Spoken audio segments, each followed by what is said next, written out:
न्यायालयाने निर्णय दिला आहे की यामध्ये जे सँक्शन होतं त्या मुद्द्यावरही ट्रायल विशिएट झालेली आहे. दुसरं मेरिट्सवरही न्यायालयाने निर्णय दिला आहे की जे इलेक्ट्रॉनिक एव्हिडन्स आहे ते कायद्याप्रमाणे सिद्ध झालं नाही आहे. दुसरं साईबाबाच्या घरी जी जप्ती झाली, सीजर झालं, ते सिद्ध झालं नाही नीट. मग बाकी आरोपींकडूनही जो मुद्देमाल वगैरे जो का मिळाला ते कायद्याप्रमाणे सिद्ध झालं नाही. या कारणामुळे सगळ्या आरोपींना त्यांनी निर्दोष सुटका केलेली आहे.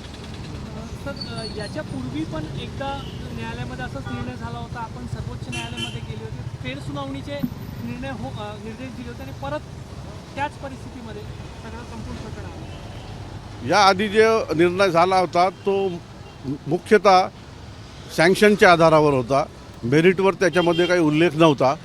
आणि यावेळेस जेव्हा सुप्रीम कोर्टाने आपल्याकडे हायकोर्टाला पाठवलं त्यामध्ये सँक्शन आणि इतर जे मुद्दे आहे मेरिटवर त्या सगळ्यांवर निर्णय द्यायला त्यांनी निर्देश दिले होते.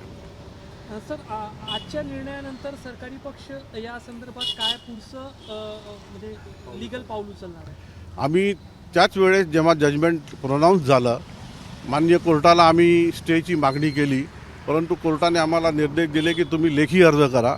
तर ते आम्ही लेखी अर्ज करणार आहोत आणि त्यानंतर जजमेंटची कॉपी भेटल्यावर मग पुढचा निर्णय शासन घेईल. त्याच्यात स्थगितीसाठी आज इथेच प्रयत्न राहणार. इथे प्रयत्न करतोय आम्ही.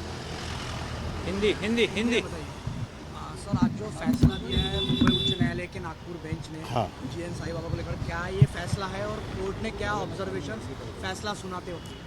कोर्ट ने ये कहा है कि इसमें पहली बात तो जो सैंक्शन है वो बराबर नहीं है, वैध नहीं है.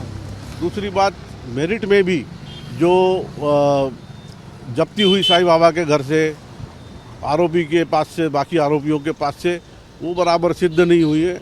और उसमें जो इलेक्ट्रॉनिक एविडेंस है वो कायदे के अनुसार नहीं हुआ है, ऐसा उनका ऑब्जर्वेशन है.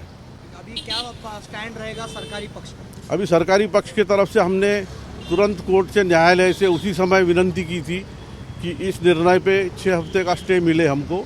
तो माननीय न्यायालय ने हमसे कहा है कि आप इसमें अर्जी करिए, लेखी अर्जी करिए. तो वो तैयारी चालू है और जजमेंट की कॉपी मिलने के बाद बाकी का निर्णय लिया जाएगा. शासन इसमें आगे का निर्णय लेगा. अब कितने लोगों का इसमें एक्विटल हुआ है? और इसमें 6 लोगों को छोड़ दिया गया है. एबीपी माझा, उघडा डोळे बघा नीट.